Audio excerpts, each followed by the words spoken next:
Hello दोस्तों मैं CA Prabhakar Gupta. दोस्तों, हम जब रिटर्न को फाइल करते हैं तो नॉर्मली बहुत सावधानी बरतते हैं। ऐसा नहीं है कि बिना सावधानी के रिटर्न जाती है, लेकिन कई बार हम कुछ छोटी छोटी गलतियां कर देते हैं जिसके कारण हमारे पास में नोटिस आ जाता है 139(9) के अंदर इनकम टैक्स एक्ट के अकॉर्डिंग, जिसमें यह कह दिया जाता है कि आपकी रिटर्न डिफेक्टिव है, यानी कि आपने रिटर्न फाइल करते समय कुछ गलतियां कर दी हैं। जी हाँ दोस्तों, आपकी रिटर्न किस केस में डिफेक्टिव हो सकती है, वो कौन कौन से रीजन है जिस केस में assessing officer, income tax department आपकी रिटर्न को डिफेक्टिव डिक्लेयर कर देता है, बताता है कि आपकी रिटर्न के अंदर गलतियां हैं। तो दोस्तों, आप हमारे इस वीडियो को अंत तक देखिए, जिसमें हम आपको पूरी तरह समझाएंगे उन 12 कारणों को जिन कारणों से आपकी इनकम टैक्स की रिटर्न डिफेक्टिव हो सकती है, और यदि आप उन सब चीजों का ध्यान रखेंगे तो आपकी इनकम टैक्स रिटर्न कभी भी डिफेक्टिव नहीं होगी। हाँ, तो दोस्तों देखते हैं उन रीजंस को। सबसे पहला रीजन है जो आपकी इनकम टैक्स की रिटर्न को डिफेक्टिव बनाता है, वो है कि आपने रॉन्ग आईटीआर फॉर्म फाइल कर दिया। जी हाँ दोस्तों, सपोज आपको आईटीआर 3 फॉर्म भरना था और आपने आईटीआर 4 फॉर्म भर दिया, तो उस केस में आपकी इनकम टैक्स की रिटर्न डिफेक्टिव मान ली जाएगी। तो दोस्तों, जब भी हम अपनी रिटर्न फाइल करते हैं तो हमें ये चेक कर लेना चाहिए कि अल्टीमेटली हमारी इनकम के अकॉर्डिंग उस पर कौन सा हमें आईटीआर का फॉर्म फाइल करना चाहिए। दोस्तों, अगला है कि हमने टैक्स का पेमेंट नहीं किया। जी हाँ दोस्तों, जब हमने अपनी इनकम टैक्स की रिटर्न तैयार की तो उसके अंदर कोई टैक्स की लायबिलिटी बन रही थी, चाहे वो लायबिलिटी 1 रुपए की ही क्यों ना सही, आपको वह लायबिलिटी रिटर्न सबमिट करने से पहले फाइल कर देनी चाहिए, पे कर देनी चाहिए। लेकिन दोस्तों, यदि आपने वो टैक्स जमा नहीं कराया है तो इनकम टैक्स डिपार्टमेंट आपकी रिटर्न को डिफेक्टिव डिक्लेयर कर देगा, क्योंकि आपने टैक्स उस पर नहीं दिया है।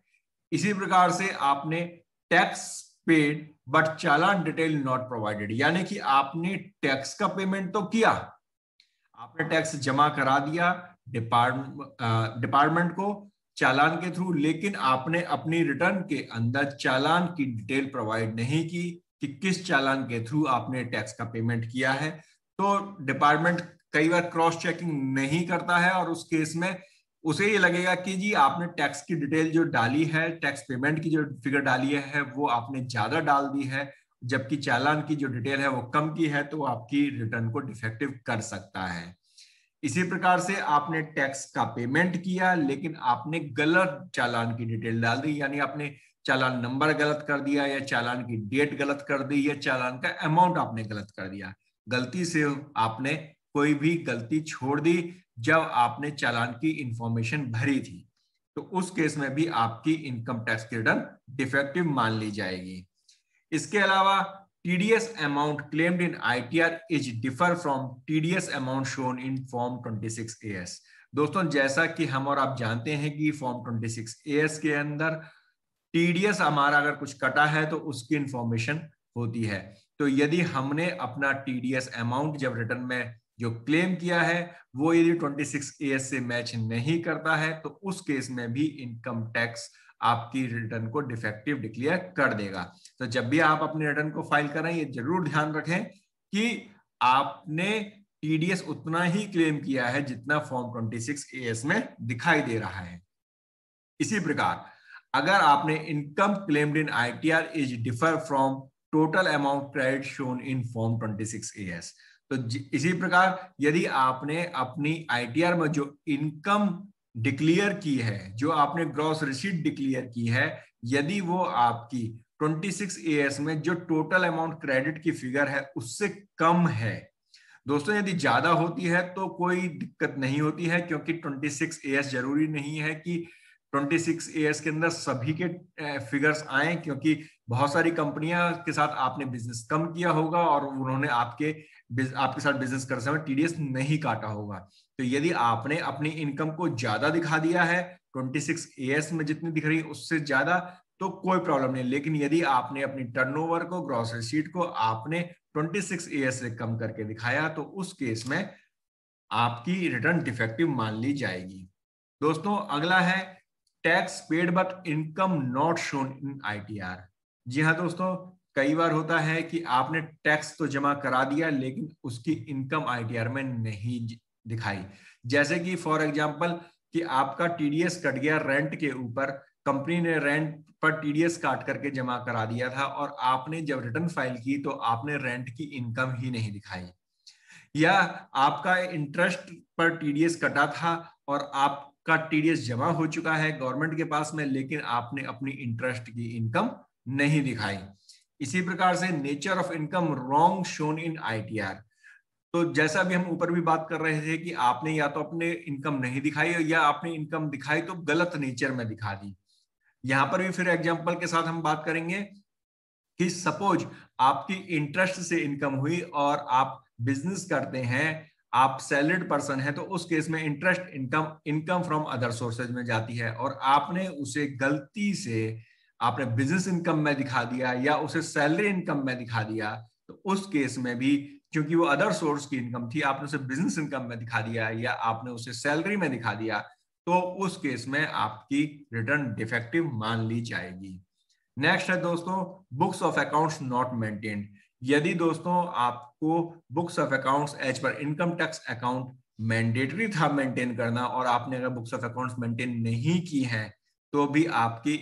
रिटर्न डिफेक्टिव मान ली जाएगी, क्योंकि अगर आपने बुक्स ऑफ अकाउंट्स मेंटेन नहीं की है तो आप प्रॉफिट एंड लॉस और बैलेंस शीट सबमिट नहीं कर पाएंगे, उसकी फिगर्स आप अपनी आईटीआर में फाइल नहीं कर पाएंगे। और एज पर लॉ यदि वो मैंडेटरी है और आपने अपनी P&L या बैलेंस शीट की फिगर को रिटर्न में नहीं शो किया तो उस केस में आपकी रिटर्न डिफेक्टिव मान ली जाएगी। नेक्स्ट है कि tax audit required but not done. आपके ऊपर, आपके बिजनेस के ऊपर टर्नओवर के कारण या किसी और रीजन से टैक्स ऑडिट की रिक्वायरमेंट आपके ऊपर आती है लेकिन आपने टैक्स ऑडिट नहीं कराया, सिंपल आपने रिटर्न फाइल कर दी, तो डिपार्टमेंट आपको नोटिस भेज देगा, पूछेगा कि आपने टैक्स ऑडिट क्यों नहीं कराया। या जैसे कि जब आप 44 ADA के अंदर प्रेजेंटिव इनकम को क्लेम करते हैं उसके अकॉर्डिंग अगर आप अपनी रिटर्न को फाइल करते हैं, तो जैसा कि बिजनेस के केस में आपको मिनिमम 8% आपको प्रॉफिट दिखाना होता है, तो आपने यदि 8% से कम का प्रॉफिट दिखाया तो उस केस में टैक्स ऑडिट मैंडेटरी हो जाता है, और आपने टैक्स ऑडिट नहीं कराया, 8% से कम भी प्रॉफिट दिखाया तो डिफेक्टिव रिटर्न मान ली जाएगी। नेक्स्ट है दोस्तों name mentioned in ITR not as per PAN, कि आपने जब आईटीआर फाइल की तो आपने जो उसमें अपना नाम डाला वो आपके पैन कार्ड पे जो नाम है उससे मैच नहीं करता है। वैसे दोस्तों मैं यहाँ पे बताना चाहूंगा कि ये बहुत माइनर इशू होता है, कई बार इसके ऊपर नोटिस नहीं भी आते हैं, लेकिन फिर भी आप ये ध्यान रखिए कि आपका इनकम टैक्स रिटर्न में वही नाम जाए जो कि आपके पैन कार्ड पे लिखा हुआ है। Last but not least any other reason as considered by income tax department. दोस्तों ये जो मैंने आपको ऊपर अभी 11 पॉइंट्स बताए ये आपके मेजर पॉइंट्स होते हैं। इसके अलावा भी यदि रिटर्न फाइल करते समय आपने कोई छोटी मोटी गलती कर दी है जो कि इनकम टैक्स डिपार्टमेंट को लगता है कि जो रेक्टिफाई होनी चाहिए थी लेकिन आपने नहीं आपने राइट इंफॉर्मेशन फाइल की है, तो उस केस में वो आपको रेक्टिफिकेशन के लिए आपकी रिटर्न को डिफेक्टिव डिक्लेयर कर सकता है। तो दोस्तों ये 12 कारण है, यदि हम इन सभी चीजों का ध्यान रखें तो हमारी इनकम टैक्स रिटर्न कभी भी डिफेक्टिव नहीं होगी। और यदि आपके पास कोई इनकम टैक्स से नोटिस आया भी है 139(9) के अंतर्गत जो कहता है कि आपकी इनकम टैक्स की रिटर्न डिफेक्टिव है, तो लगभग आपके इन ऊपर के 11 या 12 पॉइंटों में से ही कोई एक रीजन होगा और उस रीजन को यदि आप सही कर लेंगे तो आपकी रिटर्न प्रोसेस हो जाएगी। दोस्तों आपको यह जानकारी कैसी लगी हमें कमेंट बॉक्स में जरूर लिखिएगा। हमारे चैनल को लाइक कीजिए, शेयर कीजिए, सब्सक्राइब कीजिए। धन्यवाद।